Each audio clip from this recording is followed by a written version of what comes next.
They thought ripping a black girl's dress outside the school would be just another funny moment to flex their power. Wrong move. Maya wasn't just any quiet kid. They chose the daughter of a Navy SEAL, a man trained to end threats before they even breathed twice. While the bullies laughed, thinking she was helpless, her father was already sprinting through the snow with a war-trained K9 and a fury the school had never seen.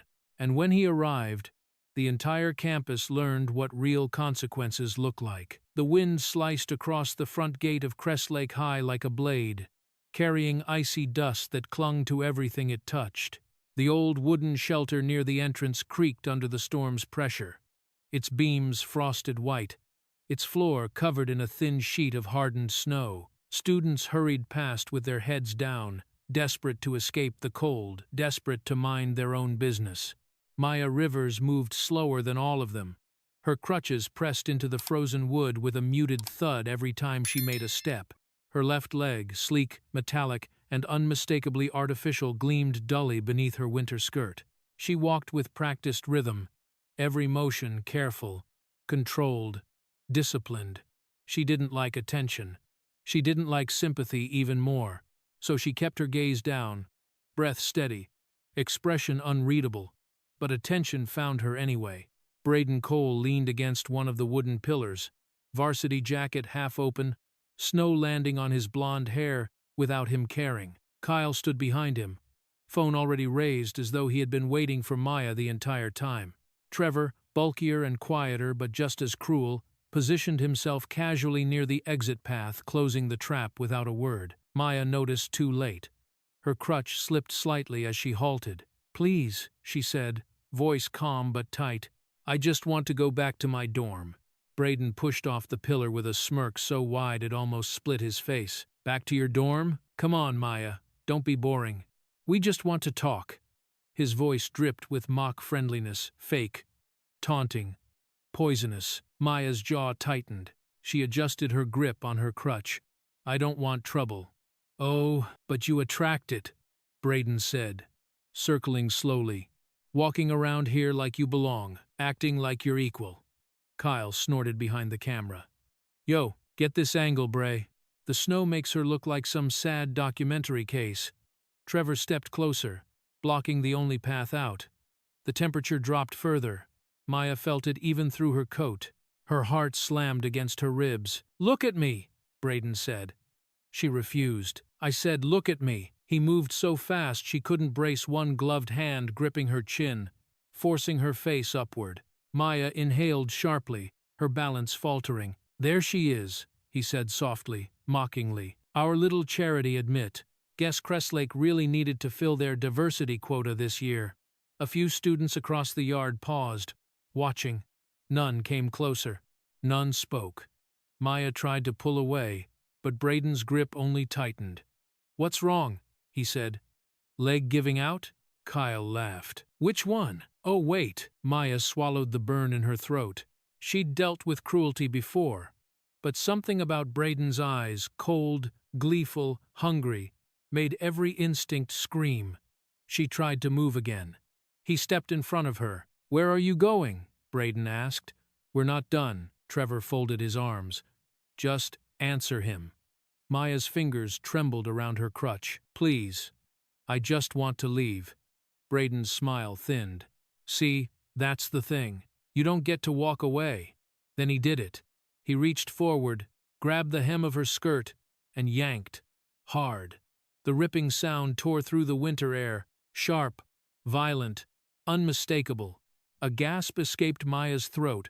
As cold wind slapped her exposed thigh and metal prosthetic, she collapsed to one knee, not from physical pain, but from shock so intense it hollowed her out. Kyle whooped behind the camera. "Bro, oh my God, you got that?" Braden held the torn fabric between his fingers like a trophy. "Relax, Maya, it's just a joke." But nothing about it felt like a joke. Students nearby froze, unsure, uncomfortable, complicit through silence. Their eyes darted between Maya and Braden, waiting for someone else to intervene. No one did. Maya's breathing quickened. Humiliation wrapped around her like the cold, tight, suffocating. Her prosthetic glinted in the pale light, fully exposed, and Braden's grin sharpened the sight into a weapon. "You know," he said, crouching down in front of her, "you should thank me. I'm giving your little leg some airtime. Kids like you crave attention, right?" Maya's eyes stung. She tried to steady herself, gripping the crutch with white knuckles, but Braden wasn't finished. He leaned in closer, voice dropping to a hiss. "No one is going to help you. Not here." Something beeped. Soft, barely audible, lost beneath the wind. Maya didn't hear it. Braden didn't, either. But her smartwatch detected a sudden spike in her heart rate, paired with restricted mobility, and triggered its preset emergency protocol. A red alert blinked silently. SOS activated family priority, channel somewhere deep within. Its system, coordinates transmitted. Video buffering began. Maya, unaware, lifted her head, and tears finally spilled over. Braden tilted his face toward hers and whispered the line he knew would break her. "No one is coming to save you." Her world closed in. But far beyond Crest Lake's campus, across snow-coated ridges and shadowed roads, a Navy SEAL's wristwatch lit up with a flashing red beacon. He didn't hesitate. He never did. A storm was already on its way. A man trained to eliminate threats just learned his daughter is in danger, and he is already running. Snow hammered down across the Ridgefall Mountain Road, turning the winding asphalt into a narrow ribbon of white. Lieutenant Damon Rivers kept one hand steady on the wheel of his tactical SUV, eyes scanning the fading visibility ahead. Atlas, his K9 partner, rested in the back seat, alert even in sleep, ears twitching at every shift in the wind. The day had been routine. A morning briefing, a scheduled training demonstration, a quiet drive back to base. Nothing about it hinted that Damon's world was seconds from breaking open. His watch vibrated. Just once, but with a force that shot straight into his bloodstream. Damon frowned, lifting his wrist as the vehicle rumbled forward. A crimson icon pulsed on the screen. SOS family priority alert. His heart slammed so hard it hurt. Damon immediately slammed the brake. The SUV skidded slightly on the snowy ground before stabilizing. Atlas shot upright with a sharp bark, sensing the sudden shift in his handler's breathing. Damon tapped the watch. A map expanded across the display, a blinking red dot. Location: Crest Lake High School, his daughter's school. His daughter, Maya. For a moment, everything inside him went silent completely, terrifyingly silent, before a surge of cold fury roared up from somewhere deep in his chest. "No," he whispered. "Not her. Not again." Atlas barked once, sharp and focused, waiting for the command. But Damon wasn't moving yet, not until he saw the next detail on the screen. A second alert appeared. Vital signs exceeded panic threshold. Heart rate critical. Mobility impaired. His mouth went dry. Maya's smartwatch only sent that alert if she was in extreme physical or emotional distress, if her leg gave out, if she collapsed, if she was restrained, or if she was in danger. Atlas paced in the back seat, claws clicking restlessly against the rubber mat. "Easy, boy," Damon muttered, though his own pulse thundered like a war drum. He tapped the watch again, switching to emergency feed mode, requesting camera sync. Connecting. Connected. The screen flickered. Then, the video appeared. A blurred shake at first, Maya's terrified breathing loud in the background. Snow on the ground. A hand reaching toward her. The angle shifted violently as someone grabbed her. Then Damon saw it clearly. A blond boy, Braden, fisting Maya's dress and ripping it open while she fell to her knees. Maya's prosthetic leg flashed into view as Kyle's cruel laughter echoed from behind the camera phone. Another shove, another cry of pain, another moment of helplessness Damon never should have had to watch. His grip on the steering wheel tightened until the leather groaned. His jaw clenched so hard he felt something in the back of his teeth pop. He watched his daughter fall. He watched her scramble for her crutch. He watched them corner her like prey. "Maya," Damon breathed. His voice cracked, barely audible. Then it hardened. "Maya, I'm coming." Another alert blinked violently on the watch. Active assault. Detected. Response required, as if he needed the reminder. In one motion, Damon shifted the SUV into reverse, spun it around in a controlled slide, and floored the accelerator. Snow exploded behind the tires as the vehicle shot down the mountain road like a launched missile. Atlas braced himself, eyes blazing with instinctive aggression. "Atlas!" Damon called. The dog responded immediately, front paws planted, body leaning forward, ready for orders. Damon hit the dashboard console, activating military-grade channel encryption. "This is Lieutenant Rivers. Authorization Echo 19er. His voice was clipped, cold, lethal, requesting emergency clearance through Ridgefall Sector. Family distress alert. Level red. A crackle of static. Then a voice responded, "Lieutenant Rivers. Confirming distress code. Do you require backup?" Damon's eyes darkened. Backup would take 20 minutes, maybe more. Maya didn't have 20 minutes. "Negative," he said. "I'm handling it." He killed the line. The SUV swerved past a snowbank as Damon pushed the engine harder. The trees blurred into streaks of black and white. His knuckles turned bone white around the steering wheel. Atlas barked again, sensing the urgency, tail stiff and ears pinned forward. "Stay sharp," Damon said. "We don't know what we're walking into." But he did know one thing. No one hurt his daughter and walked away untouched. Not in this lifetime. The video feed was still playing. He forced himself to look again, not because he needed to see it, but because he needed to burn every detail into memory. Braden's face, Kyle's laugh, Trevor blocking the path, Maya's eyes wide, terrified, shining with tears she didn't deserve. He memorized them all, not out of vengeance, but out of responsibility, out of love, out of a father's instinct sharpened by combat and loss, and every nightmare he'd ever feared could reach his daughter. The SUV hit a stretch of open road, giving Damon a brief line of sight toward the distant town. Snow whipped violently against his windshield, but nothing, not weather, not terrain, not protocol, could slow him now. His watch vibrated again. This time, it wasn't an alert. It was audio. Maya's voice broken, small, shaking. "Please, stop." Damon's lungs froze. Then Braden's voice came through, cruel and unfiltered. "No one is going to save you." Atlas snarled so hard his teeth snapped. That was the moment Damon felt something shift inside him, not anger, not fear, but something colder and sharper than both.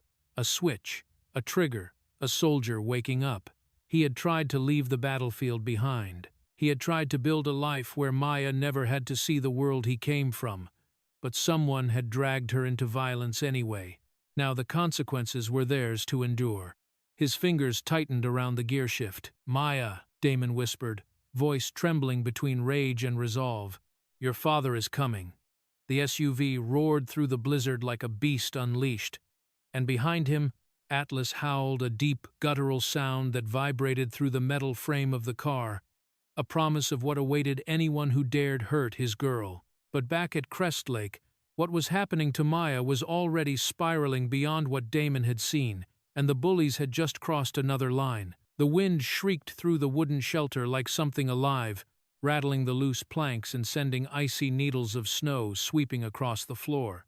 The storm had grown meaner in the last 10 minutes, so had the boys. The temperature dropped, but the cruelty in their eyes burned hotter than ever. Maya tried to crawl toward her fallen crutch, breath coming in uneven bursts. Her torn skirt flapped weakly in the wind, the ripped fabric still dangling from Braden's hand like a sick trophy he hadn't yet finished playing with.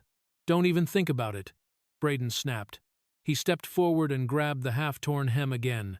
With a vicious jerk, he pulled it harder, hard enough that Maya felt the fabric strain around her waist, hard enough that her balance wavered again. Her hands hit the wooden floor with a dull thud, knuckles scraping across a patch of ice.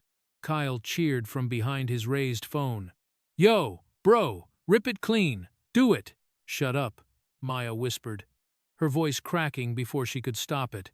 Kyle zoomed closer, grinning. "Say that again for the stream, sweetheart." "They didn't hear you." "Stream."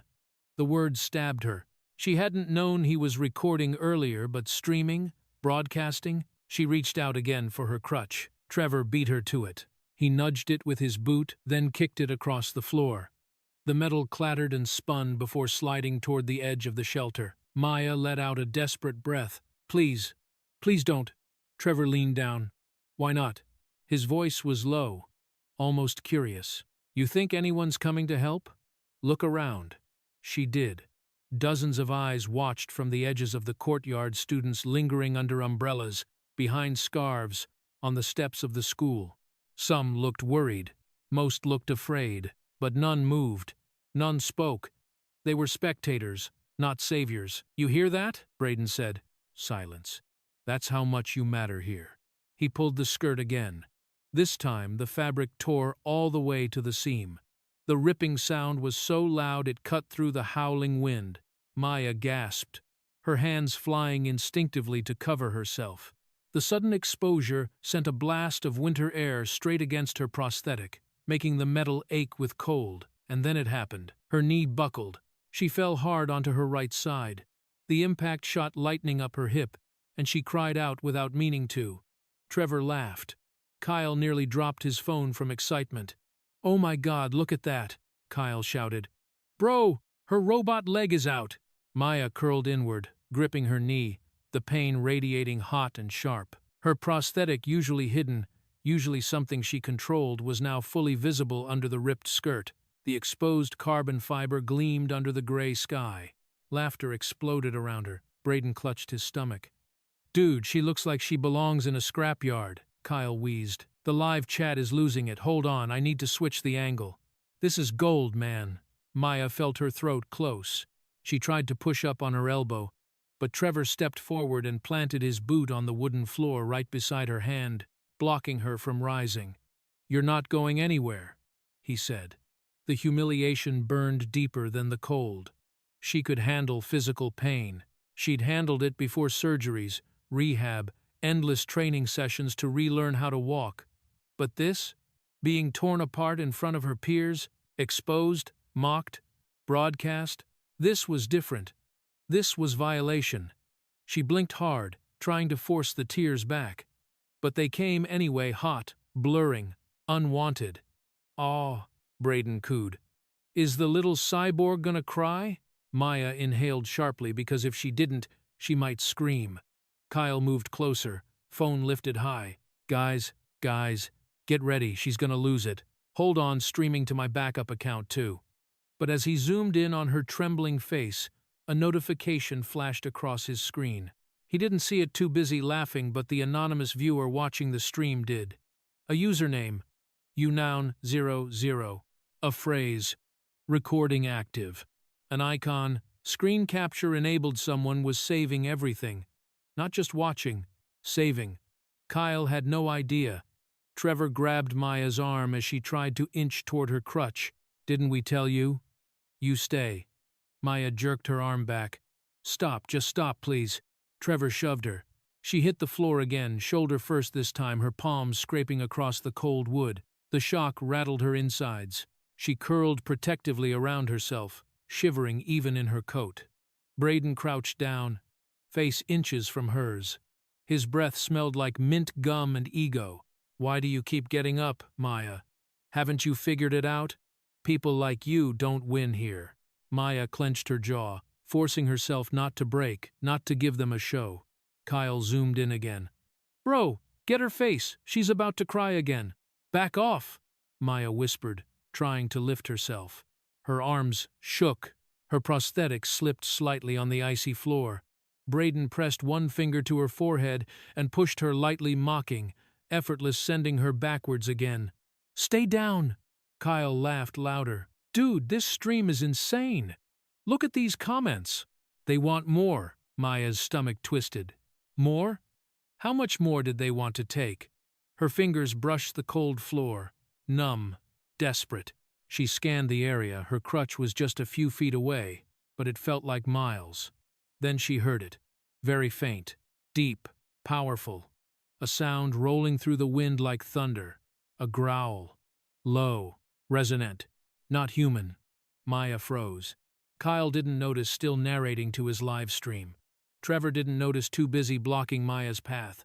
Braden didn't notice, too focused on tearing the last shred of dignity from her. But Maya heard it again. A second growl. Closer.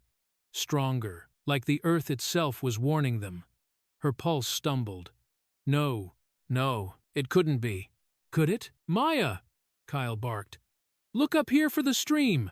But she wasn't listening to him anymore. That sound wasn't the storm. It wasn't the wind. It wasn't an animal wandering out of the woods. It was deliberate, trained. A sound she had heard only a handful of times, but enough to recognize instantly. The growl of a military K9. Her father's K9. Atlas. Hope jolted through her chest so sharply she almost gasped.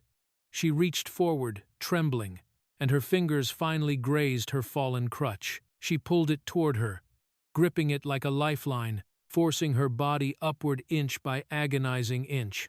The bullies didn't even notice their laughter drowned out everything else.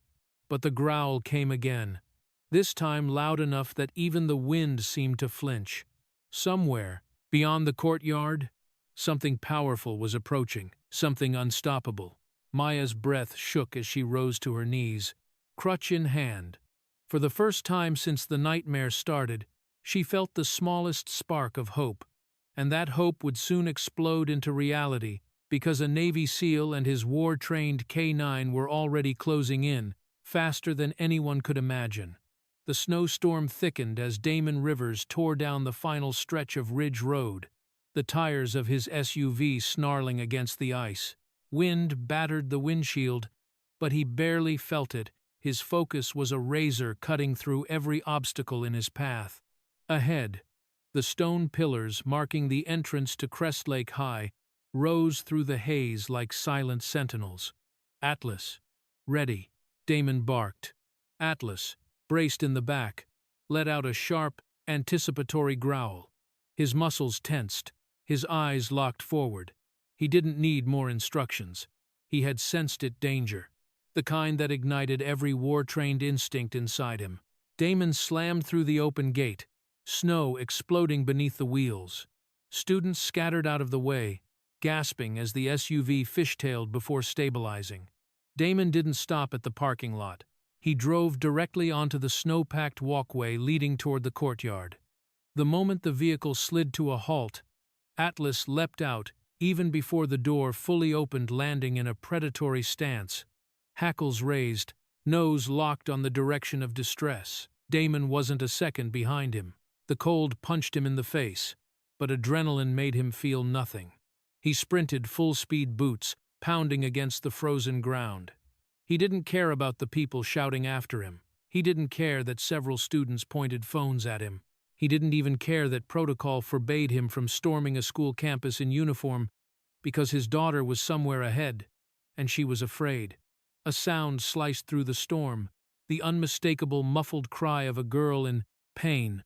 Damon's chest constricted, and his speed surged. Atlas followed like a shadow forged of nerves and fury, sprinting ahead, nose leading him toward the wooden shelter at the far edge of the courtyard. Damon rounded the corner and saw it. Maya, on her knees, her skirt ripped, her prosthetic exposed, her body trembling as she clutched her crutch with desperate fingers. Behind her, Braden, towering, smirking, hand raised again. Kyle stood filming with manic excitement. Trevor loomed behind them, blocking escape. And all around, students watched in frozen silence. Damon felt something inside him split open. Not fear, not rage, something colder, sharper. A soldier's clarity, a father's fury. Before he could react, his wristwatch vibrated violently. His eyes flicked down. Threat detection enabled. Source: live video feed identified. Risk level: severe school violence. His military system had auto-synced with Kyle's livestream, classifying what it saw as a violent assault requiring intervention. The screen flashed again. Recommended response: immediate threat neutralization. Damon didn't need the recommendation. Atlas sensed it too. The K9 crouched low, growled deep enough to rumble through the wooden beams, and Damon finally found his voice. "Hey!" Braden turned, annoyed. He never finished the sentence. "Get your hands off my daughter." The shout cracked through the courtyard like a gunshot. Every student froze. Kyle's camera swung wildly until it centered on the man advancing toward them, uniform, half covered in snow, eyes burning like wildfire. Maya lifted her head, her lips parted. "Dad?" Damon's heart tore at the sight, but he didn't slow. Atlas bounded forward a few feet, barking so fiercely the air vibrated. Students screamed and backed away. Braden instinctively flinched, but only for half a second. Then arrogance returned to his face like a mask snapping back into place. "Oh, great," he muttered. "Another psycho parent," Kyle snorted. "Dude, chill. He's not gonna hit you. Parents never." But Damon was no ordinary parent, and the boys sensed it a moment too late. His presence alone shifted the atmosphere. Pressure, weight, danger. It wasn't just anger. It was the kind of instinctive threat that made even the wind seem to hesitate. Braden swallowed, but forced a smirk. "Back off, old man. We're just—" Damon's stare cut through him. "Take one more step toward her," he growled, "and I will make you regret the day you were born." Atlas bared his teeth, a low, murderous growl rumbling through his chest. Kyle whispered, "Dude, he's military. Look at the patch." "That's holy crap, that's a SEAL insignia." Trevor's face went pale. Kyle began backing up, live stream still rolling. Guys? The comments? They're saying we should stop." But Braden's ego roared louder than common sense. He took a half-step closer to Maya, not touching her, but close enough to show defiance. "Relax," Braden scoffed. "She's fine." Damon's eyes sharpened to slits. "Fine?" His daughter was shaking, her clothing destroyed, her dignity shattered, her prosthetic exposed in the freezing cold. Blood trickled across her scraped knuckles. "Fine? No. Nothing about this was fine." Damon advanced another step. Atlas mirrored him, snarling. Braden stiffened but didn't retreat. And that was when he made the mistake. The one that turned the courtyard into a battlefield. He reached down and shoved Maya's shoulder. Hard. She fell sideways, stumbling into the snow. Time froze. Students gasped. Kyle's mouth fell open. Trevor muttered, "Dude, what did you just—" But it was too late. Something inside Damon detonated. He surged forward with a roar so raw it silenced the entire campus. "Don't touch her!" Atlas lunged beside him, teeth bared, eyes locked on Braden. Maya's cry echoed behind them. Braden stumbled backward, panic finally catching up, but Damon was already closing the distance, every step heavy, furious, unrestrained. Kyle's camera shook wildly, but he kept filming, breath trembling. This video would go viral. This moment would mark the end of everything the bullies thought they controlled. Because Damon wasn't just a father. He was a SEAL. Trained, hardened, deadly. And someone had put their hands on his child. And instead of backing down, Braden does something reckless, something that turns a confrontation into a full-blown explosion of chaos. Snow thickened above the wooden shelter, falling so hard it blurred the edges of the courtyard into a white haze. The storm had shifted, becoming harsher, colder, almost violent in the way it battered the school grounds. It was as if the world itself sensed what was coming. Maya barely had time to gasp before Braden grabbed her. His hand shot out and fisted the collar of her coat, jerking her upward with a force that sent pain ricocheting down her spine. Her crutch slipped from her grasp and clattered across the wooden floor again. "No, wait!" she cried, scrambling for balance. But Braden didn't care. He yanked her backward until her heels slid dangerously close to the edge of the platform. Below them, the steps descended sharply, 6 wooden steps coated in ice. A fall wouldn't just hurt. It could shatter her prosthetic. It could break her real leg. It could do far worse. Students screamed. A few stepped back. None stepped forward. Damon froze mid-stride. The sight of Braden's fist gripping Maya's collar turned his blood to ice. Atlas snarled beside him, teeth bared, but Damon lifted his hand in a sharp signal, "Not yet." Braden tightened his hold, dragging Maya closer to the edge, like a hostage he barely valued. "Don't move," Braden shouted, voice cracking with a mix of fear and bravado. "Don't take another step, or I'll drop her." Maya gasped as her foot slipped. Braden jerked her upright again, using her like a shield, planting himself firmly behind her. Atlas's growl grew deeper, low, dangerous, primal. Damon stopped, but only physically. Inside, he was a hurricane. "Let her go," Damon commanded. His voice was low but powerful enough to silence the courtyard. "Right now," Braden laughed. But his laugh was thin, this time strained. "Yeah? Or what? You gonna sick your mud on me?" Atlas lunged forward an inch. 1 inch was enough to make 3 students scream and backpedal. "Back down," Braden barked, pulling Maya closer until she whimpered in pain. "I swear I'll drop her. I'll do it!" Maya's fingers clawed at his wrist. "Stop, please, Braden. You're hurting me. Shut up!" he snapped. Her breath hitched. Damon's jaw flexed hard enough that a vein pulsed visibly in his neck. He took 1 slow step.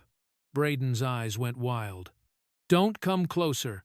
I'm serious." Damon stopped again. Not from fear, from calculation.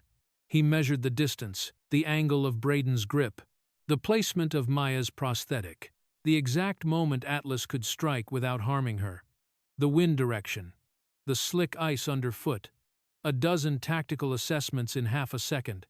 But he also saw something else. Braden's hand was trembling, not confidence, desperation. He was losing control. "Braden," Damon said, voice steady as steel. "Look at me." Braden didn't want to, but he did. "You're not in control of this," Damon said. "You think you are, but you're not." Braden swallowed, then tried to hide the fear by squeezing Maya harder. She winced in pain, and that was the moment a shrill voice cut through the chaos. "Damon, you can't be here with a K9 and military gear? This is a school campus." Every head turned. Teacher Reese sprinted toward them, arms flailing, her expression frantic. She wasn't trying to help Maya, she was trying to stop Damon. And that single moment of her shouting at the wrong person changed everything. Braden straightened slightly. A spark of confidence flickered back into his eyes. "Oh?" he said, smirking at Damon. "Hear that? You're the one breaking rules. Not me." Atlas growled, sensing Damon's tension spike. Teacher Reese pointed accusingly at Damon. "You must exit the grounds immediately. You're violating district policy. Armed personnel are not allowed on campus." Damon didn't even turn to look at her. His eyes stayed locked on Braden. But Maya felt the shift, the bullies felt it too. The teacher had just handed Braden something more powerful than a weapon. False validation. Braden laughed. "See? Even your own people want you gone. So how about you turn around before something bad happens to your little girl?" Maya's breath shook. "Dad, don't leave." "I'm not leaving," Damon said, voice low, vengeful. "Not without you." Braden leaned close to Maya's ear. "Did you hear that? He's scared. Look at him, he's not going to do anything." That was the exact moment Braden lost his survival instinct. Damon's expression flattened into something terrifying, cold, unmoving, predatory. Someone nearby whispered, "Oh my God." His face. "He looks like he's going to kill him." Braden tightened his grip anyway. "Back up," Braden shouted again. "Don't test me." Damon exhaled a slow, deadly breath. Then he reached up and removed his glove. The wind sliced against his bare hand, but he didn't flinch. He slipped the glove into his belt, then reached into his jacket and pulled something out. A small, black metal badge. He didn't hold it up aggressively. He simply let it catch the falling snow. The students closest to him gasped. Teacher Reese's voice died in her throat. Kyle lowered his camera just a fraction. Trevor muttered, "No way. Is that—" The badge glinted under the stormy light. The unmistakable insignia of a United States Navy SEAL. Not a rank, not a uniform decoration, a designation. Proof that the man standing 10 feet from Braden was a weapon forged by the most elite military training on the planet. Damon's voice was barely above a whisper. "You asked who I am." He stepped forward once slowly, deliberately. Atlas moved in sync with him, a silent omen of what would happen next. Braden's smirk twitched. "You want to know who you just threatened?" Snow fell harder, swirling around Damon like smoke from a burning fuse. "I am the last person you ever put your hands on someone I love." Several students staggered back. Teacher Reese stumbled into a bench. Even Kyle forgot he was streaming. Braden swallowed but forced a laugh, tightening his grip on Maya in a desperate bluff. "Yeah?" he taunted. "You think that scares me?" Damon cut him off. "One last warning," he said quietly, dangerously. "Let my daughter go." Braden's lips curled. "Or what, Seal boy?" And with that final spark of arrogance, Braden crossed the line. And when Damon steps forward, the bullies finally realize they're not facing a father.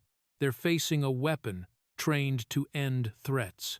The wooden shelter groaned as more students gathered beneath it, their breath rising in pale clouds that mingled with the storm.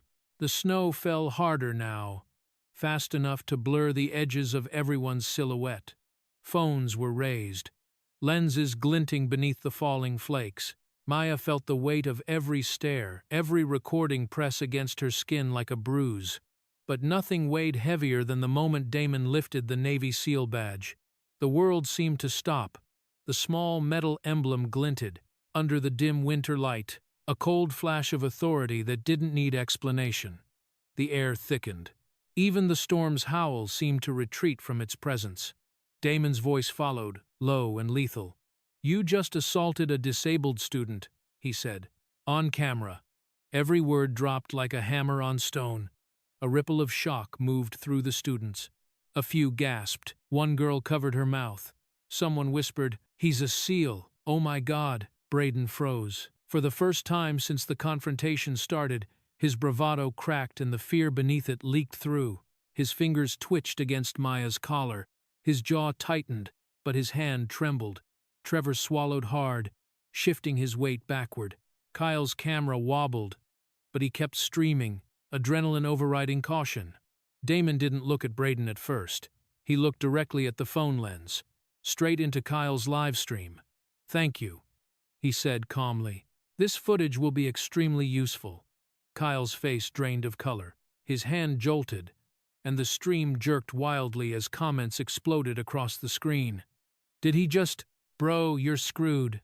The Navy SEAL is talking to us, what the fuck? Turn it off! Turn it off!" Kyle fumbled, but fear made his fingers clumsy, and the stream continued capturing everything. Braden swallowed, tightening his grip on Maya, though his hand visibly shook. "Stop acting tough," he stammered. "You're the one who's breaking rules here." His voice cracked. Everyone heard it. Teacher Reese regained her breath after stumbling earlier and pointed sharply at Damon. "Lieutenant Rivers," she snapped, "you cannot threaten students. You cannot bring a military dog onto school grounds. You are escalating a dangerous situation." Damon didn't spare her even a full glance. "You're worried about me escalating?" His voice was a quiet thunder. "A girl is being held against her will. A disabled girl. And you're shouting at the wrong person." Reese's face flushed red with anger and embarrassment. But instead of helping Maya, she stepped backward, pulling out her phone with shaking fingers. Maya watched her. Watched the way Reese typed frantically. Watched her turn away and whisper urgently into the receiver. Deep dread coiled in her stomach. She wasn't calling for help. She was calling for Braden's father. Her voice carried just enough that Maya caught fragments. "Your son, Navy SEAL, dangerous." Threatening. Maya's body tensed with fear. Damon's anger wasn't the only danger now. The entire system Braden hid behind was shifting, awakening, mobilizing, reinforcements, cover-ups, retaliation, all of it. Braden saw Reese, and confidence crept back into his expression. His spine straightened. His smirk returned, shaky but alive. "See?" he breathed, leaning close to Maya's ear. "My dad's coming. You think your daddy scares me? He's just one guy." Maya winced, not from the pressure on her collar, but from the understanding that Braden believed what he said. He believed the world would always protect him, and maybe until now it had. Damon saw the shift in Braden's expression and steadied himself. His entire body entered a different mode, calm, surgical, predatory, the mode of a man trained to assess threats, neutralize them, and survive. "Let her go," Damon said again. This time, no anger, just finality. Braden shrugged. still bluffing. "Make me!" Atlas barked so loudly, the shelter vibrated. Students jumped back, screaming. Several phones were dropped, clattering to the floor. Damon's eyes narrowed. "Don't test me, son." Braden's lip twitched. "I'm not scared of, you should be." The three words cut through the air like knives. Even the storm quieted as if the snow itself held its breath. Maya clung to the edge of her crutch, trying to steady herself. She looked at her father, truly looked, and saw a kind of controlled fury she'd never witnessed before. Not even in the worst nights after missions. Not even when he thought she couldn't hear him crying into his hands after her accident. This was different. This was ancient, primal, a father defending his child. Her throat tightened. "Dad," she whispered, voice trembling. "Please." He met her eyes. And in that moment, Maya saw two emotions battling behind his stare. Shattering grief, and a wrath that could bring the entire shelter down. She wasn't sure which one scared her more. Suddenly, a distant rumble, low, heavy, mechanical, growing louder, closer. Students began turning toward the road. "What is that sound? Is that a car?" "No, that's weight." The rumble grew deeper, more urgent, engines revving aggressively. Maya's heart dropped. Damon's jaw clenched. Even Braden stiffened, recognizing the sound. A black SUV, government-issued. Tinted windows, chrome grille, flashing interior strobes. It skidded wildly around the corner into the courtyard entrance, hitting the snowbank with a thud. The door flew open, and a man stepped out. Braden exhaled in relief. "Dad," the crowd murmured. The bullies straightened. Damon's stare darkened into something lethal, because the arrival of Braden's father wasn't the end of the conflict. It was the beginning of a war. The black SUV's arrival ignites a battle of power, ego, and truth, one that turns the entire school into a battleground. The black SUV skidded to a dramatic stop in the slush of the Crest Lake High parking lot, its tires hissing against the ice. The tinted window reflected the swirling snow as the back door swung open with the kind of authority usually reserved for courtrooms and political stages. Out stepped Jonathan Mitchell, tall, expensively dressed, wearing a coat that cost more than some families' monthly rent. His presence alone made several teachers straighten instinctively, fear masquerading as professionalism. Mitchell didn't hesitate. He marched across the lot with long, purposeful strides, the storm whipping around him like it knew to get out of his way. His expression was carved from stone, but rage simmered beneath the surface. Braden saw him and immediately latched onto the performance. "Dad," he cried, stumbling dramatically toward him. He attacked me!" Damon's eyes narrowed. Braden's entire body language changed the moment his father arrived. Shoulders hunched, voice trembling, face contorting into false fear. It was a performance so rehearsed it sickened every student who'd watched him rip Maya's clothes minutes earlier. But Mitchell didn't know that. Or worse, he didn't care. He wrapped an arm around his son and rounded on Damon, with a voice amplified by entitlement. "You need to leave this campus immediately," Mitchell snapped.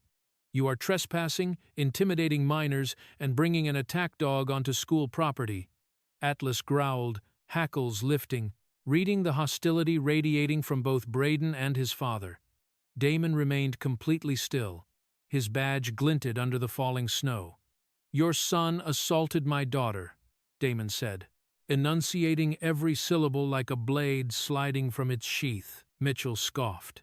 "My son wouldn't lay a finger on a girl unless provoked." A bitter murmur rippled through the crowd. Students exchanged looks, many of them having witnessed everything. A few teachers looked away, unwilling to risk their own positions. Teacher Reese stepped forward, clinging to Mitchell's authority like a lifeline. "Mr. Mitchell," she said loudly, "this man barged into campus with a military dog. He's escalating a situation involving students." "Escalating?" Damon repeated softly. The quietness of his tone froze the air around him. Mitchell ignored it. "Officer Daniels." He barked toward the school security supervisor, hovering nervously nearby. "Take this man into custody until police arrive." Custody? A father defending his child? Several students gasped. Others stepped back, instinctively recording. Braden smirked, confidence returning now that his father stood between him and consequences. Maya clutched her crutch tighter, her heart slamming against her ribs. "Dad, be careful," she whispered. But Damon didn't flinch. He stood tall, still, unshaken. His voice was colder than the storm. "Your son ripped her clothing," Damon said. "He shoved her. He weaponized her disability, and he broadcasted it online." Mitchell waved a dismissive hand. "Teenage drama. Your daughter must have exaggerated whatever happened. Braden told me she fell on her own." Maya inhaled sharply. "That's a lie." Mitchell didn't even look at her. "Young lady, I suggest you watch your tone. False accusations, false?" A voice shouted from the crowd. Everyone turned. A woman, a black mother in a bright red coat, stepped forward, phone raised high. Snowflakes clung to her braids. Her eyes were blazing. "I live-streamed the whole thing," she said. "Every second. Your boy ripped that child's skirt clean off." Mitchell stiffened. "Excuse me? And it's still live," she continued. "Thousands are watching." A hush fell. Kyle froze, his live stream forgotten as panic flickered across his face. Trevor paled visibly. Braden's smirk evaporated. Mitchell's eyes darted to the phones surrounding him, dozens of them, pointed like witnesses in a courtroom he no longer controlled. "You turn those off," Mitchell barked at the students. "Right now. This is illegal. It's public property," someone shouted. "She's a minor being attacked. We have the right to record," another added. "This is evidence," a third said. Mitchell's confidence cracked. For the first time, he looked uncertain, but desperation clawed at him almost immediately. He jabbed a finger toward the black mother filming. "You!" he snapped. "Give me that phone. Now." She stepped back, chin raised. "Touch me, and I'll have you arrested." Mitchell turned red, furious, humiliated, cornered in front of an audience he could no longer manipulate. "Officer Daniels!" he barked, voice cracking under pressure. "I said detain this man." Daniels hesitated. His eyes flicked to Damon military stance, badge shining, muscles coiled for war. Then Atlas bared his teeth. A single, thunderous growl. Daniels froze. Mitchell saw the hesitation and exploded. "Do your job. He threatened my son. He sicked that animal on students." "No," Maya said, stepping forward despite her trembling legs. "He came because I was being attacked." Mitchell glared. "Little girl, you're confused." "Enough," Damon snapped. The word pounded through the shelter like a shockwave. Everyone fell silent. Even the snow seemed to pause mid-air. Damon stepped forward, not aggressively, but with a dominance that made Braden retreat until his back hit a pillar. "You think you can intimidate your way out of this?" Damon said. His voice was deep, steady, dangerous. "You think the truth disappears because you have money? Because you sit on a school board?" Mitchell's chest heaved. "I will not be spoken to like, 'Your son assaulted a disabled girl,'" Damon cut in. And every phone here caught it. Maya swallowed hard, emotions crashing through her: fear, shame, relief, disbelief that her father was truly here. Then Mitchell made the fatal mistake. "Tear that camera down!" he roared. "Turn them all off!" His voice thundered across the courtyard, but he was too late, because the black mother with the phone smirked. "Honey," she said, "your tantrum is already on 2,000 screens." Across the parking lot, several students looked down as their phones buzzed. Notifications, alerts, shares. The live stream had blown up. One student whispered, voice trembling, "Guys, it just got shared to a civil rights legal group." Mitchell froze. Damon didn't smile, but victory flickered in his eyes, cold, righteous, unstoppable. He said nothing. He didn't need to. The truth was already spreading faster than Mitchell could bury it. Mitchell's voice cracked under his own panic. "Turn that camera off!" His shout echoed through the storm. But the internet had already claimed the story. And once the video reaches lawyers and activists, the fallout descends on Crest Lake High like an avalanche. One no amount of money can stop. The storm began to thicken around Crest Lake High. turning the courtyard into a white haze of swirling ice and frantic whispers. Students crowded beneath the wooden shelter and spilled out into the open snow, drawn by the electric pull of unfolding disaster. Phones were everywhere, glowing screens reflecting trembling faces, and on every screen, Braden's brutality replayed, his fingers ripping fabric, Maya falling, Trevor shoving her, Kyle laughing, the prosthetic leg exposed. The humiliation, the cruelty, all of it, no edits, no blur, no excuses. The live stream still active on the Black Mother's account had already been clipped, saved, reposted, and multiplied across platforms. The smartwatch feed added timestamps, heart rate spikes, and audio. Maya's cries, Braden's threats, Kyle cheering. There was no narrative to twist, no angle to distort. The truth was naked in the snow. Students gasped as the videos popped up on their phones. Oh my God. He actually. This is assault. She's disabled. Look at her leg. His dad is done. Damon stood with Maya slightly behind him, his posture protective, grounded, immovable. Atlas remained by his side, silent now, the growl simmering in his body like heat beneath steel. Mitchell saw the way students backed away from Braden, the horror spreading across their faces not toward Damon, but toward his son, and fear cold, sharp, invasive stabbed through him. "Officer Daniels!" Mitchell barked, voice cracking. "I gave you an order. Detain that man immediately." Daniels hesitated. Sweat dripped down his forehead even in the freezing air. His eyes flicked between Damon calm, disciplined, badge still visible and the phones aimed at him from every angle. He swallowed. "Sir, this situation is complicated."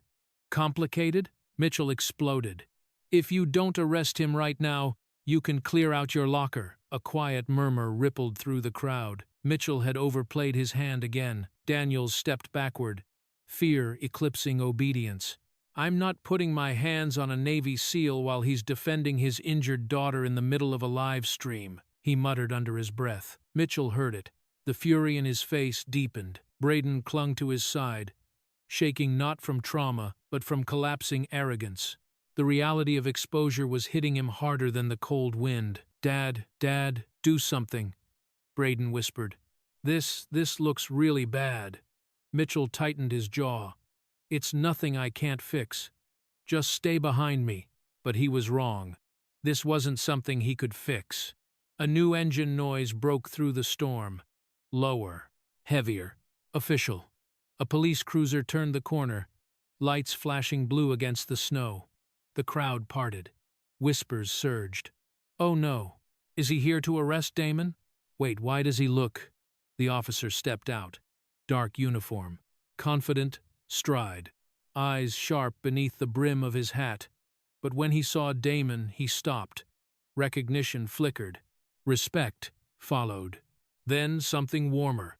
He took off his hat and exhaled a stunned laugh. "Rivers?" he said. Damon looked up. Morales. The name hung in the air like a thunderclap. Students exchanged confused looks. Mitchell stiffened. Officer Leo Morales stepped closer, boots crunching in the snow. "I can't believe it. It is you. Damn, it's been years." Damon nodded once. "Good to see you, brother." Maya blinked. "Dad, you know him?"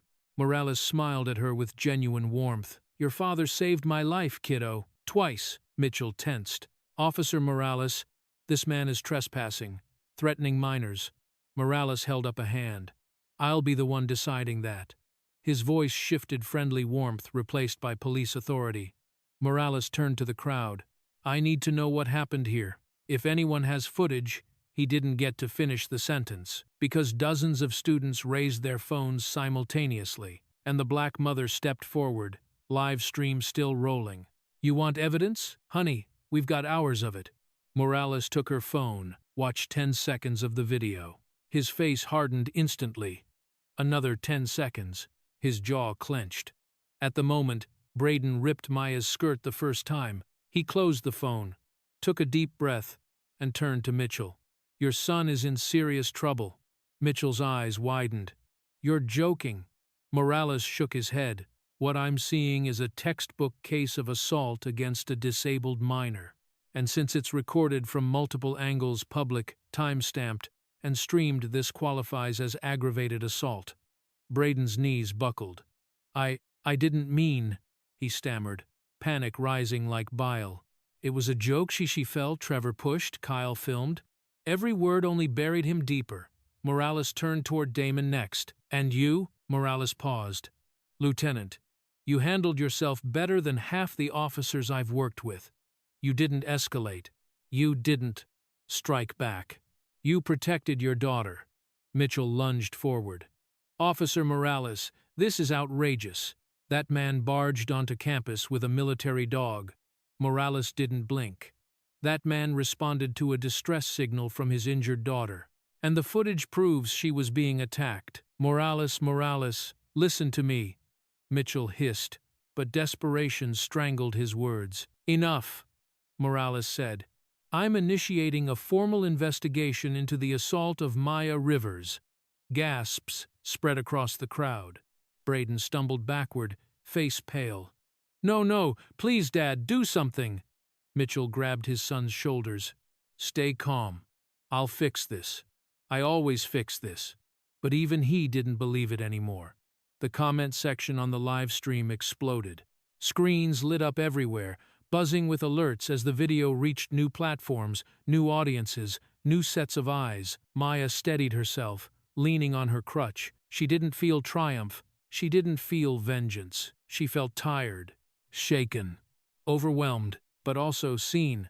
For the first time, someone believed her without hesitation.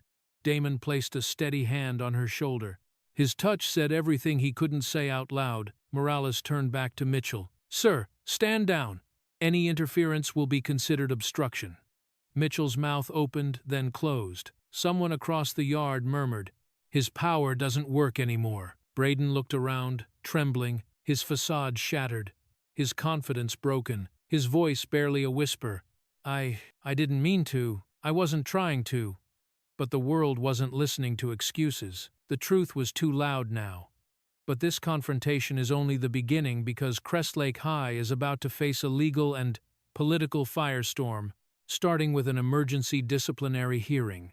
The atmosphere inside Principal Daniels's office felt nothing like the controlled administrative space it had been that morning. Papers were scattered across the desk, 2 office assistants were frantically tapping at keyboards, and the school phone rang so frequently it sounded like an alarm. Through the frosted glass, silhouettes of reporters and furious parents filled the hallway. The live stream had hit 200,000 views in under an hour, and the hashtag number, Justice for Maya, burned across every major platform. Screenshots, full video clips, side-by-side comparisons, threads analyzing disability rights laws, entire comment sections condemning the school for allowing the assault to unfold. Principal Daniels wiped sweat from his brow. "This is out of control," he muttered.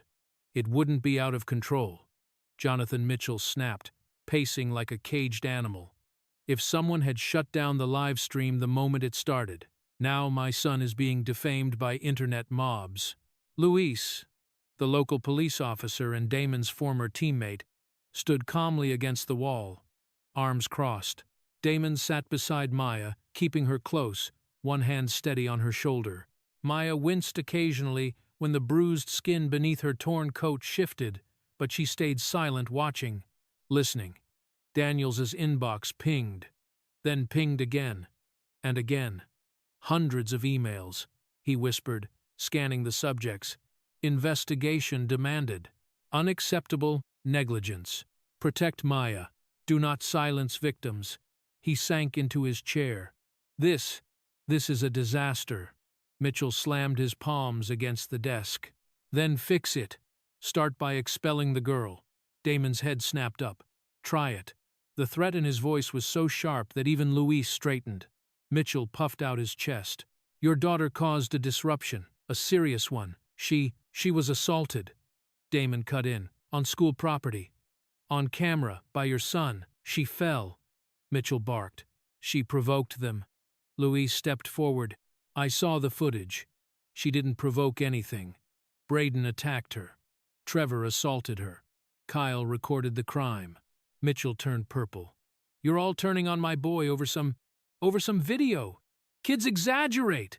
They perform for cameras. Damon rose to his feet. There was no shouting, no dramatic gesture, just a slow, deliberate rise that shifted the pressure in the room like a tectonic plate moving. Maya's rights, Damon said quietly, aren't negotiable. Her dignity isn't negotiable, and I'll see every one of you in court if you try to punish her for being assaulted. Maya swallowed hard, leaning into the steadying warmth of his presence. Mitchell laughed, but the sound was hollow. Court? You think you can take on this school? This district? I sit on the board, Rivers. I know how to bury stories. I know how to crush false allegations. False? Louis snapped. There is literal video evidence. Then I'll sue the people who filmed it, Mitchell roared, turning toward Daniels. And you expel the girl. Now, before this turns into a district scandal. Daniels stared at him, pale and shaking. I don't think we can. Yes, you can, Mitchell barked. She violated student conduct by Damon stepped in front of Maya. Finish that sentence, he warned. Say she caused this. Say she was responsible for what your son did. I want you to. Mitchell froze. Damon's eyes didn't blink, didn't soften, didn't move. There were no threats left unsaid. They were all right there, written across the quiet fury in Damon's face. The office phone rang again. Daniels let it ring. He didn't have the courage to answer. Suddenly Damon's cell phone buzzed. He glanced down. A message from an unknown number, followed by another. Then a call. He answered cautiously. Rivers. A woman's voice responded smooth, confident, and edged with familiarity. Lieutenant Rivers. It's Nadia Sloan. Damon's eyes widened slightly. Nadia, the one and only, she said. I saw the live stream. Tell me where you are. Damon stepped away from the desk. Crest Lake High. Maya was attacked by... I know, she interrupted. I've been watching since it hit 40,000 views. Mitchell's face stiffened. Daniels straightened. Luis raised a brow. Nadia Sloan wasn't just anyone. She was one of the most feared civil rights attorneys in the state. But more importantly, she had once served with Damon on a classified mission overseas. I'm taking this case, she said. Pro bono. Damon exhaled. Nadia, you saved my life, she said quietly. Twice. I will not stand by while some privileged brat hurts your kid. Maya stared at her father, wide-eyed. Mitchell, hearing only Damon's half, scoffed loudly. Whoever that is can't save you from the consequences of Nadia's amplified voice blasted from Damon's phone speakers. Mr. Mitchell, I assume that's you? Mitchell froze. Yes, he said, swallowing. And who exactly are... Nadia Sloan, she replied coolly. Civil rights attorney, former Navy JAG, and, as of now, legal counsel to Maya Rivers. Maya gasped. Damon closed his eyes for a moment, relief washing through him like a warm tide. Mitchell's jaw dropped. That's impossible. I'm very real, she said. And I've already pulled every video online. I've also notified the district superintendent and the Department of Education's Disability Rights Division. Daniels's hands trembled. Mitchell turned white. You have caused, Nadia continued, a catastrophic media crisis for this school by attempting to intimidate and silence a disabled black student. Mitchell sputtered, I didn't. That's a lie. I didn't. Luis coughed pointedly. We all heard you. Nadia wasn't interested in the excuses. I will arrive at Crest Lake High in 1 hour. Do not speak to Maya. Do not threaten her. Do not attempt to retaliate. And for your own sake, stop talking. She hung up. The silence that followed was suffocating. Daniels's phone rang again. This time he answered it. A tense, clipped voice spilled through the receiver. Daniels, this is Superintendent Clark. We're opening an emergency disciplinary hearing tomorrow morning. The press is calling non-stop. Fix this. Now. Daniels looked sick. Yes, sir. Mitchell leaned in. Put Maya on suspension. No. Clark snapped through the phone. Do not punish the victim. We have lawyers watching. Mitchell staggered back as if struck. Mr. Mitchell, Clark added sharply, you have created a district-wide crisis. We will be reviewing your conduct. The call ended. Mitchell lowered the phone slowly, staring at nothing. He had lost control. Completely. And everyone in the room knew it. Damon rested his hand on Maya's back. She shivered not from fear now, but from the release of pressure building all afternoon. Mitchell finally whispered, "This isn't over." Louise smirked. "You're right.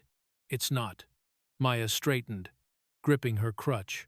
For the first time, she wasn't just surviving the moment. She was preparing for what came next. But the disciplinary hearing will reveal secrets far uglier and far more dangerous than anyone expects. The district's hearing chamber felt more like a federal courtroom than a school venue. Rows of polished wooden benches were packed with parents, reporters, student witnesses, and community advocates. Tripods with cameras lined the back wall. A low murmur of tension hummed beneath the bright overhead lights. Maya sat near the front, hands clenched around her crutch. Damon took the seat beside her, posture straight, expression unreadable.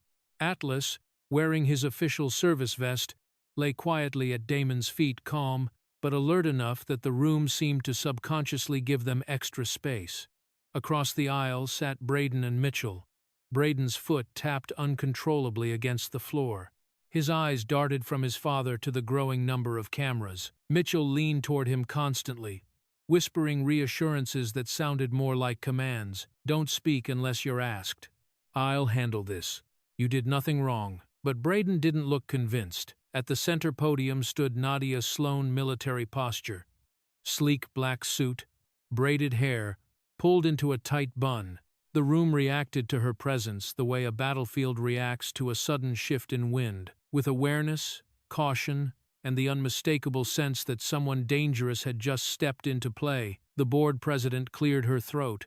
"We will now begin the emergency hearing regarding the assault against student Maya Rivers." A giant display screen flickered to life.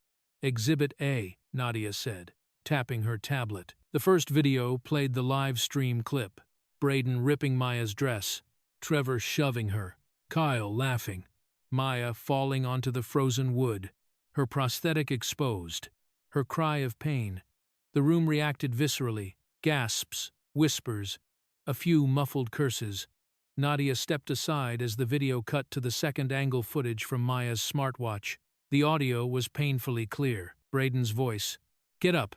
Show everyone how your robot leg works." Kyle, "Dude, this is gold." Trevor, "Don't let her leave." Then Maya's sobs.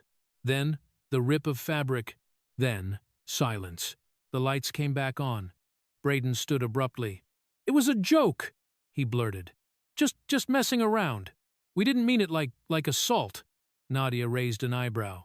"A joke?" Braden froze. She clicked the tablet again. The laughter played. The slurs played. The shove replayed in slow motion. The live-stream chat comments mocking a disabled girl appeared on screen. "Does this sound like a joke to you?" Nadia asked, voice sharp as broken glass. Braden's mouth opened and closed. No sound emerged. Mitchell slammed a fist onto the table. "Enough. This hearing is biased. This evidence was recorded without consent. My son is being ambushed by online mobs, mob justice." The board president stiffened, already exhausted. "Mr. Mitchell, please maintain decorum." "No," he barked. "If you don't shut this farce down, I will sue every member of this board individually. This is defamation. This is harassment. This is, he didn't get to finish." Nadia stepped forward, eyes blazing with a fire that made even Damon smirk slightly. "Mr. Mitchell," she said, "under the Individuals with Disabilities Education Act, federal law requires schools to protect disabled students from harassment, especially repeated harassment that interferes with their ability to attend school safely." The room stilled. Her voice sharpened. "You may intimidate teachers, you may manipulate records, but you do not get to weaponize the law against a disabled girl your son assaulted." Mitchell paled. The board members leaned forward. Nadia continued, unwavering. "The recording is admissible. It occurred in a public space. It documents criminal conduct. and it protects a minor who could not protect herself. Mitchell sputtered uselessly. Across the room, the cameras captured every second. Nadia turned to the board. Under federal disability protections, the district is obligated to take action. The president nodded slowly. We are aware, Miss Sloan. But Nadia wasn't finished. She tapped her tablet again. Exhibit B. Disciplinary records. Mitchell lunged forward. No, those records are sealed. Only if they exist, Nadia said coolly. The slide changed. A list appeared. 5 entries. 5 reports of bullying filed against Braden Cole in the last 2 years. 5 reports quietly closed or labeled as resolved without action. 5 victims whose statements were buried in administrative noise. The room erupted. Parents shouted. Journalists scrambled for screenshots. Microphones swung like predators toward Mitchell. Sit down, the board president shouted. Everyone sit down. Mitchell's face drained of color as the reality hit him. The cover-up he'd orchestrated or at least allowed was no longer buried. It was glowing on a 6-foot screen in front of an entire district. It's not what it looks like, Mitchell stammered. It is exactly what it looks like, Nadia cut in. 5 victims before Maya. 5 times the system protected your son. 5 times you interfered. Braden shook uncontrollably. Dad, I didn't mean, shut up, Mitchell hissed. But the room had heard enough. A board member leaned toward the microphone. We will need to recess to gather additional evidence. Another added, voice trembling, and to examine potential misconduct by members of the board itself. Mitchell collapsed into his chair. He wasn't angry anymore. He wasn't defensive. He wasn't indignant. He was terrified. Because this time, there was no rug big enough to sweep the truth beneath. The board president struck the gavel. This hearing will recess until tomorrow morning. The crowd surged again. Reporters pushed forward. Parents demanded accountability. Students filmed every angle. Maya watched Mitchell bury his face in his hands. And for the first time in 2 days, she didn't feel small. She didn't feel powerless. She didn't feel alone. Damon touched her shoulder, gently. You did good, sweetheart. Maya nodded, tears burning behind her eyes. Mitchell looked up, broken, voice trembling. This has gotten out of control. Nadia's expression softened into something resembling pity but not mercy. No, she said. This is what happens when the truth finally sees daylight. But once the hearing recesses, new witnesses and new evidence emerge, revealing an even darker pattern of abuse behind Braden and his father. The marble hallway outside the hearing chamber erupted the moment the doors opened. Reporters surged forward in a tidal wave of microphones, flashing cameras, and frantic voices. The sound was overwhelming questions firing from all directions, the click of shutters blending with angry shouts from parents demanding accountability. Jonathan Mitchell stepped out first. He expected silence, respect, deference. What he walked into was an ambush. Mr. Mitchell, is it true you suppressed previous bullying reports involving your son? Why did you pressure teachers into altering disciplinary records? Do you deny threatening school employees to protect Braden? Did you bribe district officials? Mitchell froze as cameras surrounded him.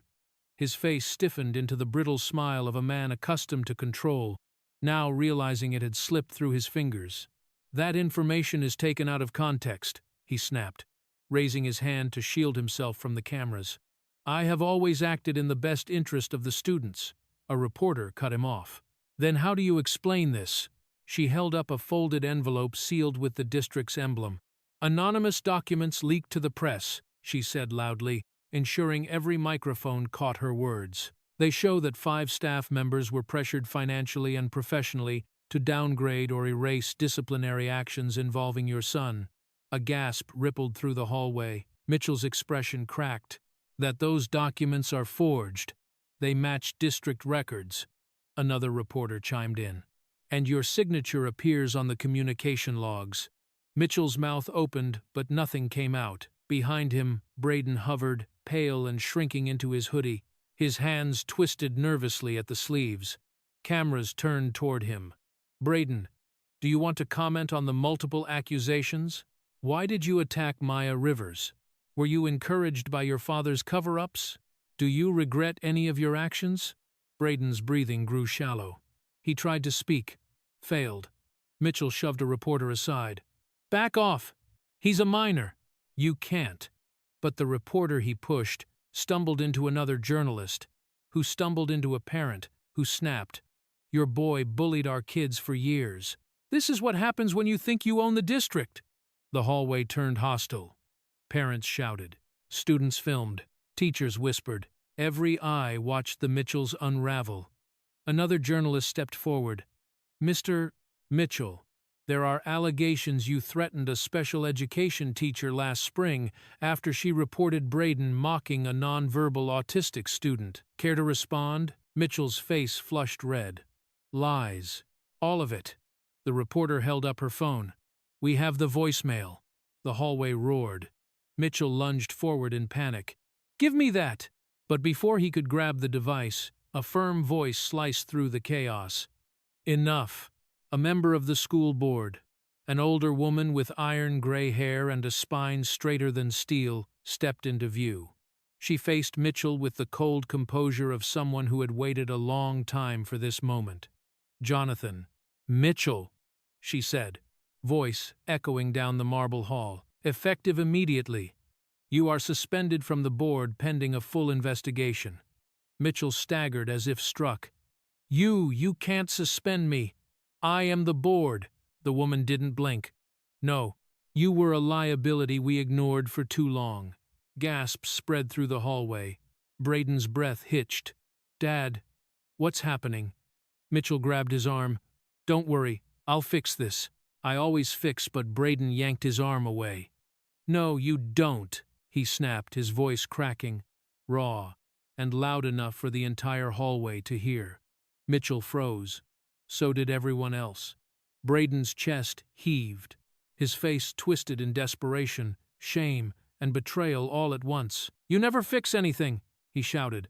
You just make it worse. You make me worse. A wave of whispers swept through the hallway like wind through dry leaves. Braden's voice dropped, trembling. I didn't want to do it. I didn't want to keep being that guy. But you always said you'd protect me no matter what I did. Braden. Stop talking, Mitchell hissed. But it was too late. Every camera lens zoomed in. Every microphone pushed closer. Every parent listened. Braden stared at his father and broke. I hate you, he shouted, voice cracking in two. You made me into a monster. Mitchell's face drained of color. The hallway went silent, so silent the hum of the fluorescent lights became audible. For the first time in his life, Braden saw the truth. His father couldn't protect him anymore. He couldn't hide him. He couldn't rescue him. He couldn't silence the world, because the world was watching. Mitchell staggered backward. Son, please. But Braden didn't move. He stood frozen in place, realization crashing over him. He was truly alone. Across the hall, Damon watched quietly, not victorious, not vengeful, just steady. Beside him, Maya leaned against her crutch, staring at the scene with a mix of grief, disbelief, and something like release. She wasn't just the victim anymore. She was the catalyst, the voice that finally forced the truth into daylight. Reporters shifted toward her. Parents whispered her name. And in the center of it all, Maya stood taller, still bruised, still shaken, but no longer invisible. Now, the district needs to hear her story in her own words. Maya finally steps forward to speak her truth.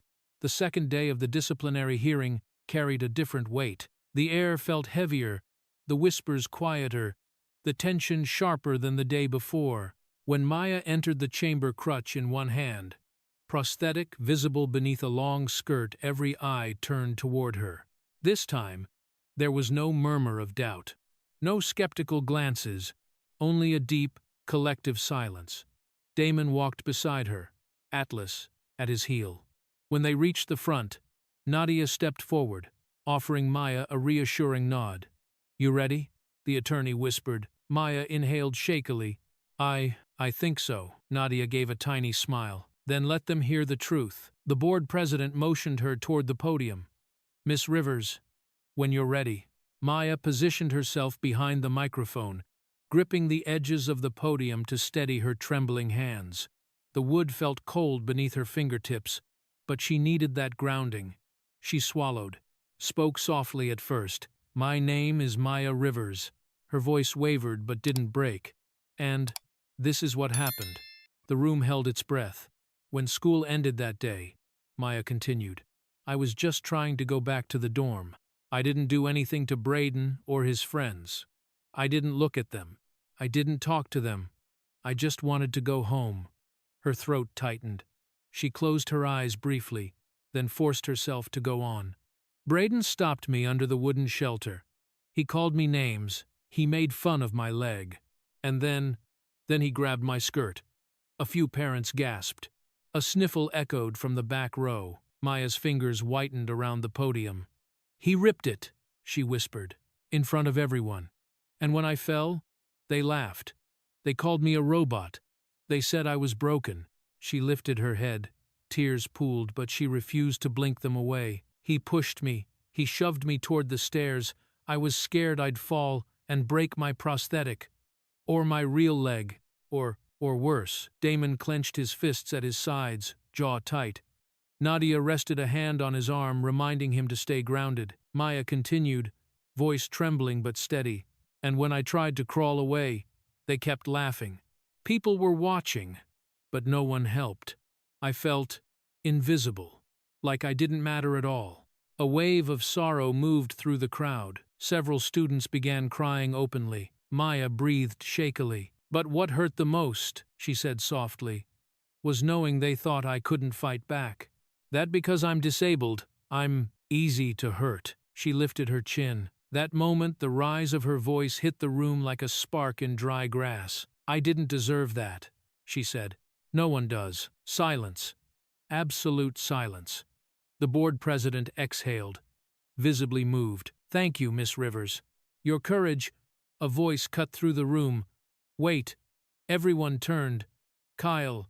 He stood from the back row, shoulders hunched, hands shaking. His phone was clutched in one hand, not streaming this time, but holding something he seemed afraid to confront. I need to say something, he stammered. Damon stiffened. Maya blinked in shock. Braden shot up straight in his seat, panic flaring across his face. Kyle walked toward the front, eyes never meeting anyone else's until he reached Maya's position. I'm sorry, he said quietly. For everything. A ripple of shock spread across the chamber. Kyle swallowed. I filmed it. I streamed it. I thought it was a joke. I don't even know what I thought. But I was wrong. He lifted his phone. I have the original video. Uncut. I didn't mean to record this part, but he tapped the screen. Audio played. Low. Hissing. Clear. Braden's voice. I swear to God, I'll make you switch schools. I'll make you wish you never came here. The room erupted. Gasps. Cries. Whispers. Outrage. Mitchell shot to his feet. No! That video is doctored. My son would never. Nadia stepped forward with the precision of a blade. It's original metadata, she said, taking Kyle's phone. Time-stamped. Unedited. Uploaded from this exact device. Mitchell's face collapsed. Braden, tell them. Tell them you didn't say that. But Braden's mouth opened and closed uselessly. His eyes filled with dread. His breathing spiraled. Kyle looked at Maya again. I didn't know it would go this far, but I'm sorry. I really am. Maya stared at him for a long moment. Then she nodded. Not forgiveness. Not acceptance. Just acknowledgement. She turned back to the microphone. Her voice was suddenly stronger than the room expected. I'm not transferring, she said, eyes locked on Braden. I'm not running away. I'm not hiding. Braden shrank into his seat, color draining from his face. Maya inhaled deeply. I belong here, she said, and I'm not going anywhere. A thunderous murmur rolled through the chamber. Hope, vindication, fury, relief. Nadia stepped forward, her voice sharp with purpose. With this new evidence, she announced, we are moving toward our final legal recommendation. All eyes snapped to her. And trust me, Nadia said, we're just getting started. Armed with new evidence and public momentum, Nadia prepares her most devastating legal strike, yet one that exposes an even deeper network of corruption surrounding the Mitchell family. Day 3 of the disciplinary hearing began with a stillness so heavy it felt like the air itself was bracing for impact. The chamber was quieter than before, no murmuring press, no restless shuffling, no scattered whispers. Everyone sensed something decisive was coming. Nadia Sloan stood at the center table, a stack of documents neatly arranged before her, like ammunition. Damon sat behind her, posture alert, jaw set with contained fury. Maya rested beside him, one hand gripping the handle of her crutch, Atlas curled at her feet. Across the aisle, Jonathan Mitchell and Braden looked more worn than powerful. Mitchell's suit was wrinkled at the collar. Braden's leg bounced uncontrollably beneath the table. The board president cleared her throat. Miss Sloan, you indicated that new evidence has been submitted? Nadia nodded, stepping toward the display screen with the quiet authority of someone who had already won the war. Now she was simply revealing how. Yes, she said. This evidence directly concerns the ongoing harassment and threats against Miss Rivers. Braden stiffened. Mitchell leaned forward, eyes narrowing. This is nonsense, he muttered. Nadia ignored him. She clicked her remote. A screenshot appeared on the large screen. A text message. Sent late at night. Anonymous number. The message blunt and cruel. If you talk to anyone about us, you'll regret it. You don't belong here. Gasps rippled across the room. Maya's stomach clenched. She remembered receiving it, but she'd thought it was just another ghost from the shadows of school hallways. She never imagined they'd identify the sender. Nadia continued, her voice surgical. This message was sent 48 hours before the assault. Miss Rivers did not know the source, but we do now. Mitchell stood abruptly. That message is fake. Anyone could have. Nadia raised a single hand, silencing him. We subpoenaed the phone carrier, she said coolly. We obtained the routing data. Then we traced the device ID. She clicked again. On the screen appeared a timestamp, device signature, and GPS location. This message was sent from Braden Mitchell's phone, Nadia said, at 11:46 p.m., from his bedroom. The chamber exploded into noise, outrage, shock, furious whispers. Braden's face drained of all color. No, I didn't. My phone was hacked. Someone spoofed. Nadia's eyebrow lifted, not amused, not impressed. Your father also claimed hacking, she said. Unfortunately for that argument, the phone did not just send the message. It also recorded movement data. Steps. Screen activation. Biometric unlock. She paused. Your fingerprint unlocked the device at the exact minute the message was sent. Mitchell swore under his breath. This is a setup. This is a coordinated attack. Sit down. One board member snapped, patience finally snapping. But Nadia wasn't done. She clicked again. Another voice emerged, weak, trembling. A girl stood from the audience, clutching her backpack straps with shaking fingers. Her eyes darted toward Braden before quickly looking away. My name is Lila, she said quietly. And? I need to say something. Mitchell whipped around. No, absolutely not. You're not Mr. Mitchell. The board president warned. You will not interrupt witnesses. Lila swallowed hard, voice barely above a whisper. Braden, he threatened me too. A hush fell. Lila breathed shakily. I saw him shove Maya once, months ago. I didn't say anything because he told me if I ever testified, he'd make sure I never made it to graduation. Maya's breath caught. Her fingers tightened around Damon's sleeve. More murmurs. Some angry, some horrified. Lila wiped her eyes. I didn't want to be here. But when I saw the video, I knew I couldn't stay quiet anymore. Braden's mask shattered. She's lying, he shouted, standing so fast his chair toppled behind him. She's making it up. But the desperation in his voice exposed him more than any evidence. Nadia's tone turned icy. This is the second student to report intimidation. It's slander. Mitchell shouted. A coordinated attack. You're coaching these kids. He pointed at Lila. Sit down. You don't know what you're talking about. Lila flinched. Damon stood, just stood, no words. But the controlled fury radiating from him was enough to silence the entire row. Mitchell sank into his chair. Braden's eyes darted wildly, searching for an escape that didn't exist. The board members leaned toward each other, whispering urgently. Papers rustled, pens scribbled. Tension tightened the air with every passing second. Something was forming. A decision.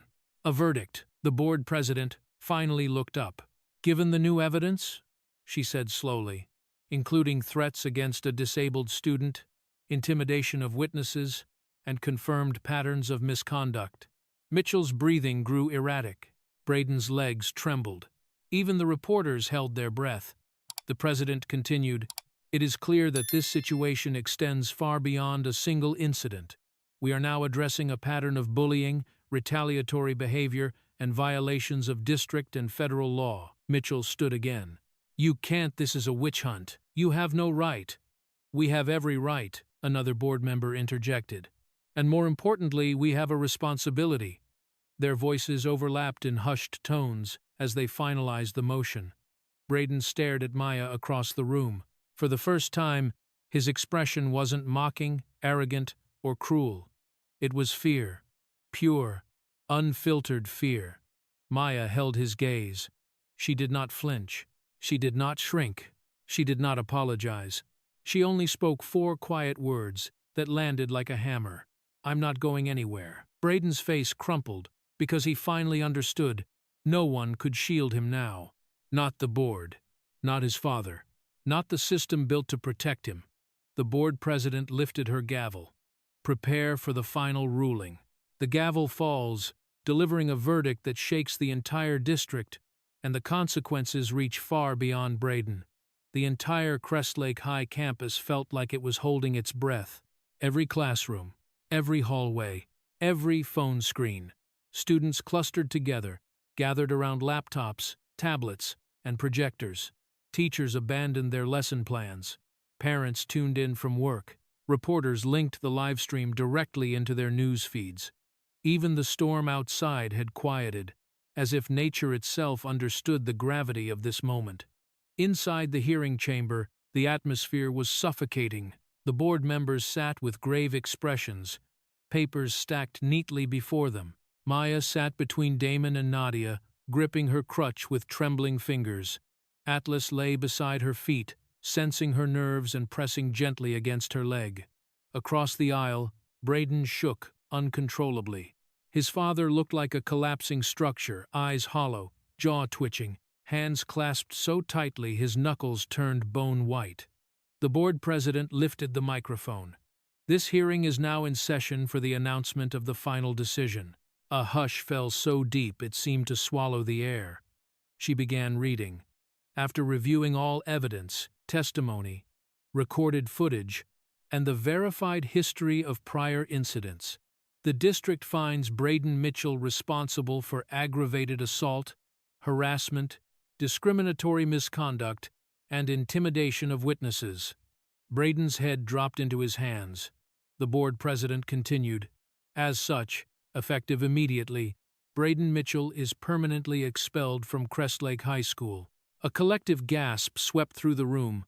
Braden let out a strangled cry. "No, no, please no."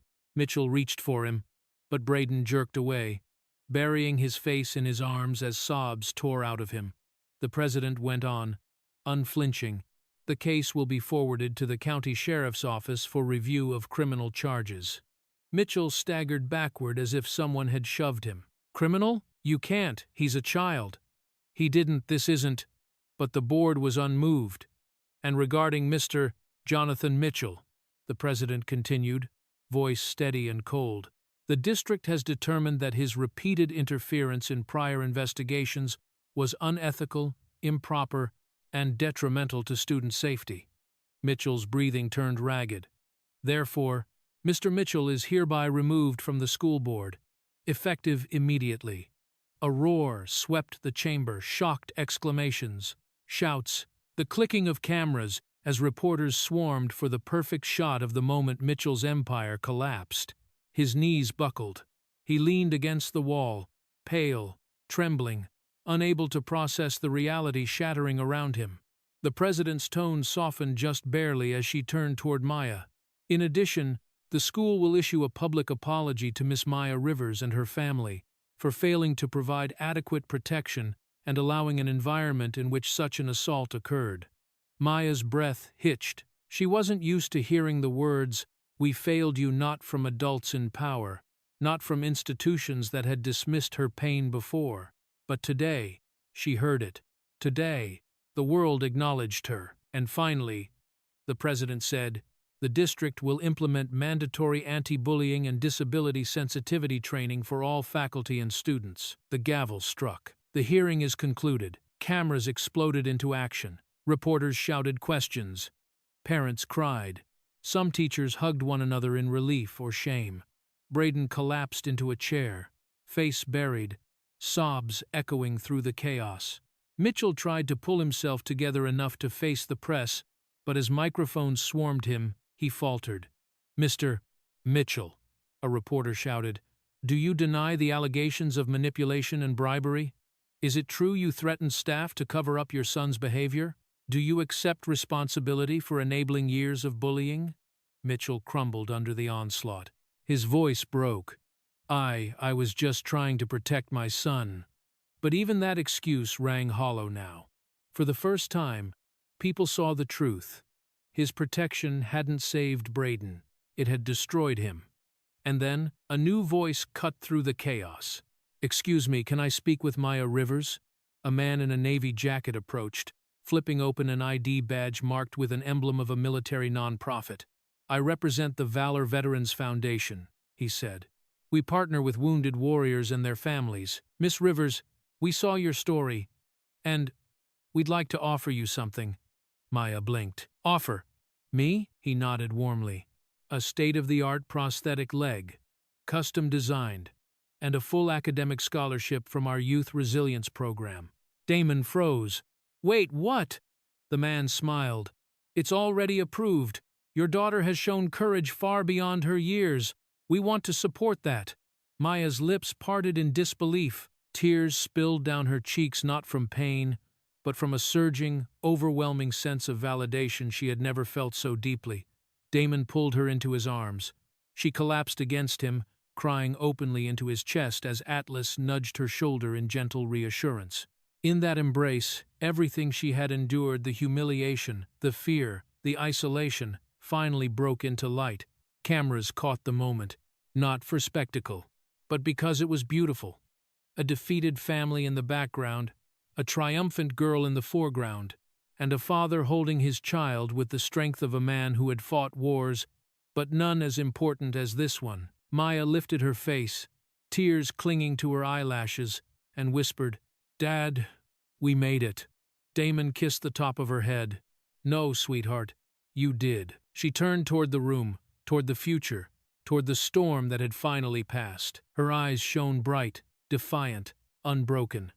This wasn't the end. It was the beginning of healing.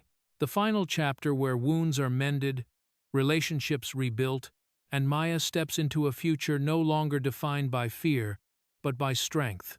Snowmelt dripped from the rooftops of Crest Lake High as winter loosened its grip, revealing patches of green beneath the icy blanket. The sun hung low in the sky, casting a warm amber glow across the courtyard, the first true sign of spring. Maya crossed the walkway slowly, the rhythmic click of her new prosthetic leg echoing softly against the stone path. Sleek, lightweight, beautifully engineered, the gift from the Veterans Foundation felt almost like an extension of her willpower. For the first time in a long time, she did not hide it. She let the sun gleam across the polished carbon fiber. Damon walked beside her, hands in his jacket pockets, watching her with a quiet pride that made his chest ache. Atlas trotted just ahead, tail swaying, occasionally glancing back at her as if making sure she truly was all right. Students began to notice Maya's return. Some whispered, some smiled hesitantly, some stepped aside with respect. and then a small group approached. The same faces she had once passed silently in hallways. Faces that had looked away when Braden humiliated her. Faces that had trembled with guilt during the hearings. A girl with freckles spoke first. "Maya, we're really sorry." Another boy stepped forward. "We should have stopped them. We didn't. That won't happen again." A third added, voice firm, "If anyone bothers you or anyone else, we're with you." Maya looked at them for a long moment, not with anger, not with distrust, but with a clarity she had earned the hard way. "Thank you," she said softly. The group seemed to exhale collectively, relief washing through their faces. They walked with her toward the front steps, the same wooden stairs where her dignity had once been torn apart in front of dozens of eyes. Maya paused at the base of the steps. The memory flickered, the rip of fabric, the shove, the cold sting of humiliation echoing in her bones. But today, the steps looked different, smaller, powerless. She placed one foot on the first step, then the next, then the third. Her new prosthetic clicked confidently against the wood. She reached the top and inhaled deeply, letting the cold air fill her lungs, letting the golden light warm her face. This spot was no longer a place of pain. It was a landmark of survival. Atlas walked up beside her, pressing his head gently against her thigh right where the new prosthetic met flesh. Maya laughed softly, her hand settling on his fur. It wasn't just affection. It was a gesture of acknowledgement, a silent message. "You're stronger now. You're ready." Damon stepped beside her, watching the moment unfold with eyes that glistened just slightly beneath the sunlight. "You did it," he whispered. Maya turned to him, brows lifting. "We did it." He shook his head gently. "No," he murmured. "You won. Not because of me, not because of the law, because you stood up, even when you were shaking." Maya looked out over the courtyard, students moving in waves, pockets of warmth and whispers of change. She had once felt like a shadow in this place. Now, her presence filled it. Her voice had reshaped it. Her courage had marked it, and her return sealed it. The breeze picked up slightly, lifting the ends of her hair. She smiled small, but fierce. Damon placed a hand on her shoulder, grounding her and lifting her simultaneously. "This is your school," he said, "and no one will ever take that from you again." Atlas barked once, as if agreeing. Maya took a final breath of the cool, healing air. She wasn't the girl who had been humiliated anymore. She was the girl who had risen. And her journey, her real journey, was only just beginning. Because now the world knew her strength, and no one would dare touch her again. And that's how a ripped dress turned into a reckoning no bully saw coming. Maya didn't just survive, she stood taller than every voice that tried to silence her. And her father? He proved that real strength isn't in violence, but in refusing to let injustice walk away untouched. If this happened at your school, what do you think would the students do? Stay silent, or finally speak up? If this story moved you, don't forget to like, share, and subscribe to support more powerful stories like this one. Your engagement helps these voices be heard.